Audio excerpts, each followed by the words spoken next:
पंचनामे करण्याची माझी जबाबदारी असल्याचं बावनकुळेंनी म्हटलंय। तर सर्व जिल्हाधिकाऱ्यांना तातडीने पंचनामे करण्याचे आदेश दिले। पंचनाम्यात कुठलीही ढिलाई न करण्यासाठी सक्त ताकीद दिल्याचं देखील बावनकुळे यांनी सांगितलेलं आहे।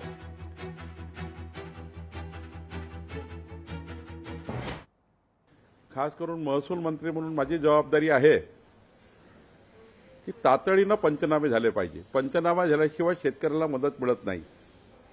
त्यामुळं आमचे जिल्हाधिकारी, आमचे प्रांत, आमचे तहसीलदार आणि प्रत्येक गावामध्ये तलाठी, ग्रामसेवक आणि कृषी अधिकारी अशी टीम तयार करून आणि ते जे पंचनामे होतील त्यातला कुणी व्यक्ती सुटू नये म्हणून तिथल्या ग्रामपंचायतला तो पंचनामा दाखवणे असे निर्णय आपण घेतले आहे।